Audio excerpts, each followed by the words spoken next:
ವೀಕ್ಷಕರೇ, ನಟ ದರ್ಶನ್ ಅವರ ನಂಬರ್ 1 ಶತ್ರುಗಳು ಯಾರು ಅಂದ್ರೆ ಅದು ಬೇರೆ ಯಾರು ಅಲ್ಲ, ನಮ್ಮ ಕನ್ನಡ ಮೀಡಿಯಾಗಳು ಅಂತ ಹೇಳಿದ್ರೆ ತಪ್ಪಾಗಲ್ಲ.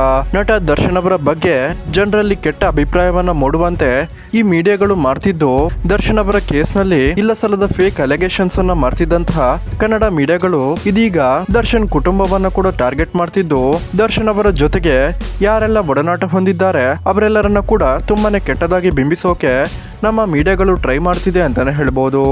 ಇತ್ತೀಚೆಗೆ ನಟ ಧನ್ವೀರ್ ಗೌಡ ಮತ್ತು ನಟ ದರ್ಶನ್ ಕುಟುಂಬದ ಬಗ್ಗೆಯೂ ಮೀಡಿಯಾಗಳು ಇಲ್ಲಸಲ್ಲದ ಗಾಸಿಪ್ ಸುದ್ದಿಗಳನ್ನ ಸಾಮಾಜಿಕ ತಾಣಗಳಲ್ಲಿ ಹರಿಬಿಟ್ಟಿದ್ದು, ರೇಣುಕಾಸ್ವಾಮಿ ಕೊಲೆ ಕೇಸ್ನಲ್ಲಿ ಕೂಡ ನಟ ದರ್ಶನ್, ಪವಿತ್ರ ಗೌಡ ಹಾಗೇನೆ ಎಲ್ಲ ಆರೋಪಿಗಳ ಟ್ರಯಲ್ ಅನ್ನ ಸಿಜಿಐ ಮೂಲಕ ಸ್ಯಾಟಲೈಟ್ ಮಾಧ್ಯಮಗಳಲ್ಲಿ ಪಬ್ಲಿಕ್ ಆಗಿ ಟೆಲಿಕಾಸ್ಟ್ ಮಾಡ್ತಿದ್ದು, ಇದು ನಟ ದರ್ಶನ್ ಅವರ ವೈಯಕ್ತಿಕ ಘನತೆಗೆ ಧಕ್ಕೆಯನ್ನು ಉಂಟು ಮಾಡಿತ್ತು ಅಂತಾನೆ ಹೇಳ್ಬೋದು.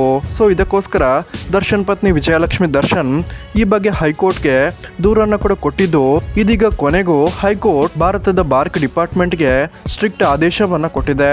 ಯಾವುದೇ ಕಾರಣಕ್ಕೂ ಸ್ಯಾಟಲೈಟ್ ಮಾಧ್ಯಮಗಳು ನಟ ದರ್ಶನ್ ಅವರ ಕೋರ್ಟ್ ವಿಚಾರಣೆಯಲ್ಲಿ ಯಾವುದೇ ರೀತಿಯ ಟ್ರಯಲ್ ಆಗಿರ್ಬೋದು ಅಥವಾ ಕೇಸ್ ವಿಚಾರಣೆಯನ್ನ ಮಾಹಿತಿ ಇಲ್ಲದೆ ಟೆಲಿಕಾಸ್ಟ್ ಮಾಡುವಂತಿಲ್ಲ ಅಂತ ಆದೇಶವನ್ನು ಹೊರಡಿಸಿದ್ದು, ಇವತ್ತಿನಿಂದ ಈ ಒಂದು ಆದೇಶ ತುಂಬಾನೇ ಸ್ಟ್ರಿಕ್ಟ್ ಆಗಿ ಜಾರಿಯಾಗಲಿದೆ ಅಂತ ಹೇಳ್ಬೋದು.